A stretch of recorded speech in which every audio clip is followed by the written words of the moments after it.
Hey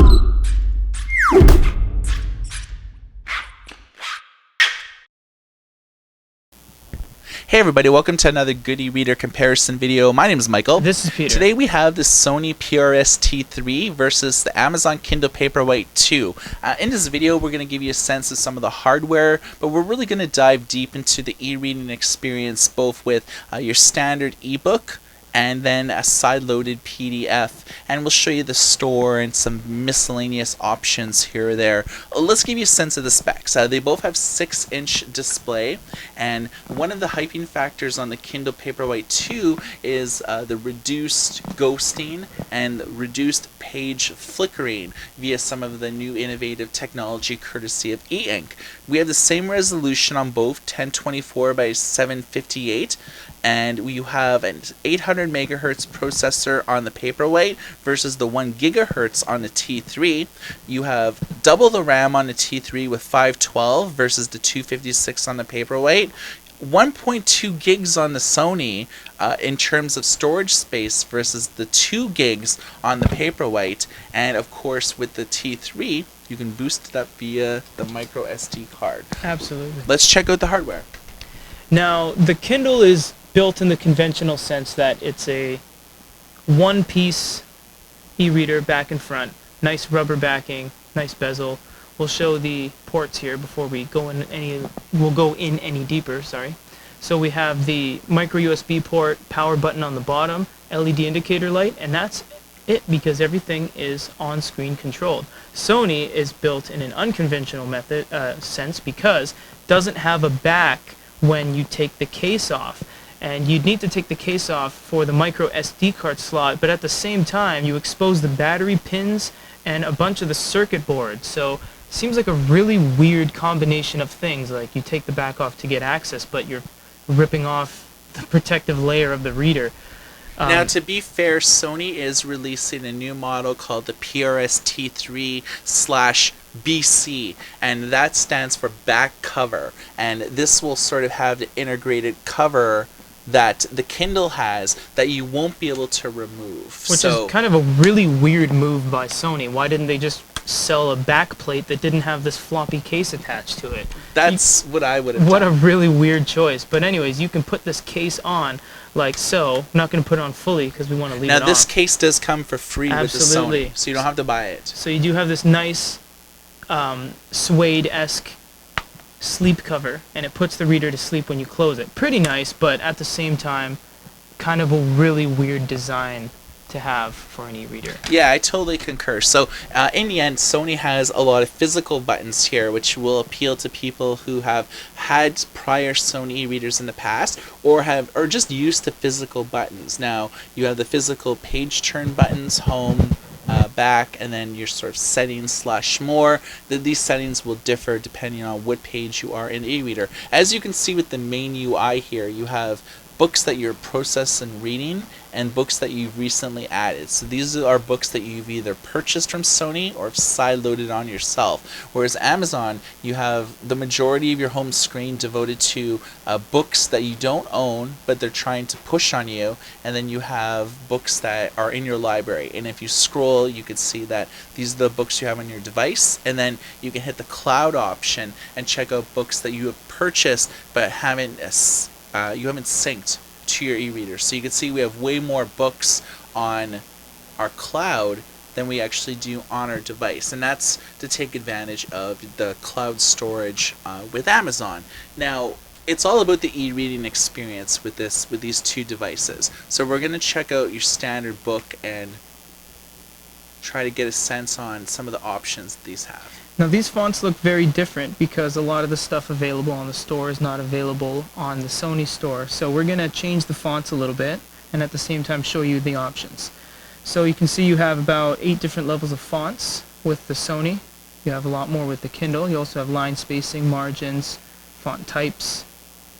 Now this is kind of strange because other than Verdana, they have a lot of weird unconventional text options here. Like I've never heard of many Yeah, of I mean, these. a lot of these fonts are sort of the open source equivalents Mm-hmm. of some of these because for an e-reader company to have official fonts, you gotta license them or you Mm-hmm. gotta buy them, and it's like if your device supports MP3, Mm-hmm. you gotta pay a royalty for everything that's done in MP3. So I Right. think Sony is just trying to have a non-intuitive font approach where it doesn't really make sense what those are.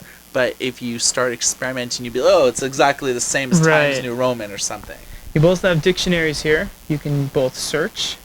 You have highlights, notes, like you see here. You have send to. You can do Facebook, Evernote. We have Facebook as well under share.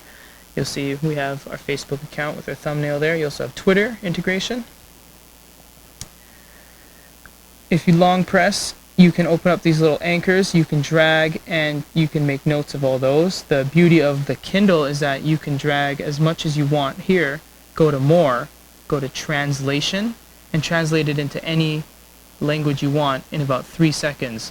We translated the entire page to simplified Chinese, which is a great feature. I think that's a really underrated feature because if someone wants to read a book that isn't in their language, well, you have about 20 to 25 different language options here. That's a great feature to have. Anything you highlight on the Kindle will be sent to your vocabulary builder right here. And what this will do is anything you've highlighted will show up here so you can read up on it, its usage, its dictionary definition, and once you've created a little list for yourself, you can convert those instantly into flashcards, which would be very beneficial to people studying. Yeah, ESL students, academia, terms for cellular biology, physics, things like that. It could also be useful for book clubs for like people, places, and things, which X-Ray does an amazing job of, and a very intuitive job at accomplishing this. X-ray is a feature that lets you search people, places, terms, things in either the book chapter or the page. So, for example, Gideon Cross is all blacked out, meaning he's mentioned on almost every single page, whereas Brett here is only mentioned in the last half of the book. Clicking on a name will tell you who's who and a little bit of a shortcut to where you want to go. Michael is experimenting with handwriting. What handwriting is you can use your finger or a stylus that isn't included with the purchase of the T3, unfortunately, and you can write on screen. You can do underscores, crossouts, highlights, arrows, write whatever you want, basically. You have full control. Now, Yeah. unfortunately, unlike most European e-readers like SciBook, bBook, Icarus, you can't export any of your drawings to a separate file. They're just saved within the file itself here.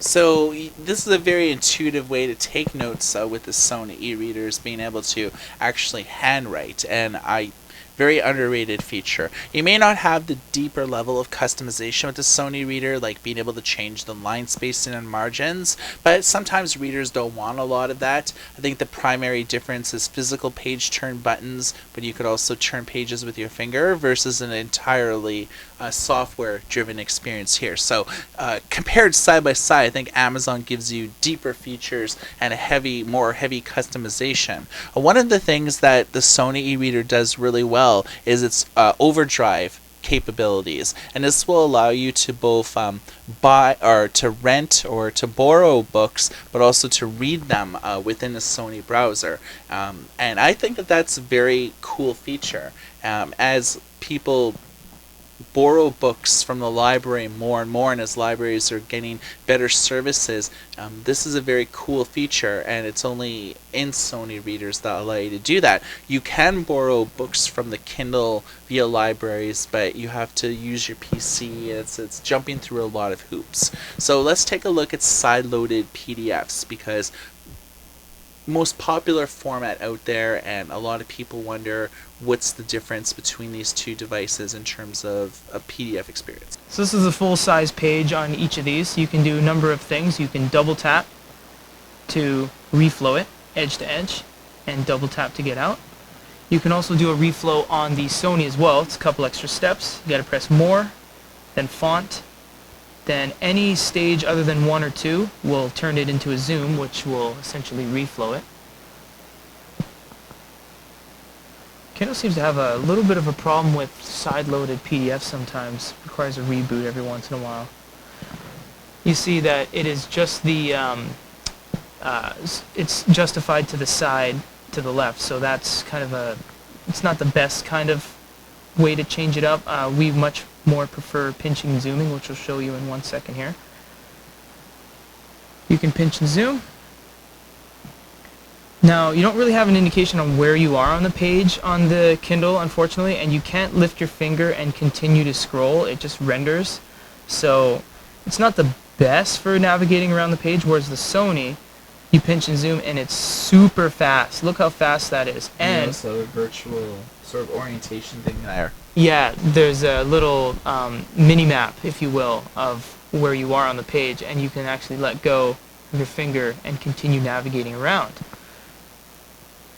Looks like the Kindle doesn't have enough RAM to run a small PDF, but either way, what you have on the Kindle as well is the ability to long press on a word to bring up the dictionary and definitions and all that, especially with notes and so forth. If we try to long press on a word on the Sony, you have to let this minimap go away before you can start interacting with it again. It'll render. Yeah, it looks like it doesn't allow you to do it. Yeah. You can actually do this though. You can go to More and Handwriting. Something that, yes. Oh, no. Let's go to Handwriting. Cancel out page crop mode. And you can actually, several steps to get there. Once you are, you can circle things, underline things, and write on the page as you feel how much as you need to do. Now, unfortunately, you can't export any of your writings on there to a separate file. It's stuck within that particular PDF. Well, with Amazon, though, I mean, it's cool because the same things that you could do within PDFs, the same things you could do with, like, store purchase books. So, like, highlights, translations. You can do a lot of kind of cool stuff. You can translate any part of this book to any language, and you can see that in about 3 seconds we've translated this PDF. I find PDFs they lag a little bit more than store purchase books, but it does do it. Absolutely. You can see that the overall PDF experience is a little bit different from device to device. With the Sony e-reader, there's a number of kind of superfluous features here that I don't know if often that people are going to be able to take advantage of, but you could check like the contrast and things like that. Make like the text like a little bit like darker and things like that if you wanted to. And Kindle has an option for contrast too. And if you look at the customized view, it has kind of a couple useless features like crop page. I can see it as useful in very few circumstances, but otherwise you're really just isolating a certain part of the page, and then on every single page it'll be the bottom left corner or the bottom right corner or whatever you've cropped. It kind of seems like unless something is consistent on every page, it's just going to get in your way. Yeah, totally. So, all in all, we've showed you a lot of different things with these e-readers. The last thing, I guess, is the reader store, and you can kind of see how the stores differ from each other. Sony's really invested a lot of time and effort in totally revising their store on their e-readers, plus for like PC and their apps. So I think it looks a little bit more robust, but it's not an Amazon store. No. If we go to books here, it'll show you exactly how many books they have. 2.16 million books, and they don't have nearly as many on the reader store. But it's not too bad. It displays a lot more information than, say, Kobo does when you click on a book. There's barely even any reviews or ratings or anything on Kobo. But on the Sony and the Kindle, you get user reviews, editorial reviews, an overview, try a sample, add to wish list, all that great stuff. Yeah, so all in all, I think the Paperwhite 2 trounces the Sony PRS T3 in terms of the PDF experience, the store experience. It has a front-lit display, so it allows you to read in the dark, whereas with Sony, you need to buy about a $50, $60 case with like a built-in light. That's certainly not like a front-lit display. Yeah, with the front light, there's this tiny little LED right about here that shines down on the screen. It's not by any means worth it, and it transforms this e-reader into over $210 after tax, depending on where we have you a are. singular video that actually shows the Yes. case, so you can check it out on our YouTube channel at youtube.com/goodereader, and we've done a lot of other comparisons with the new Kindle Paperwhite 2 versus other e-readers on the market, so you can check out our YouTube channel for all that type of stuff. Drop a comment on this video if you have something to say about these two devices. We'd love to hear your thoughts, and we always address questions and concerns. And if we've missed anything, you guys have any recommendations on what we need to film, request something, request a comparison, request a outdoor reading test, nighttime reading test, whatever you guys want, we'd do our best to try to fulfill any requests that come our way. Alright, so for a comparison of the Sony PRS-T3 versus the Amazon Kindle Paperwhite 2, my name's Michael. This is Peter. Everybody take care.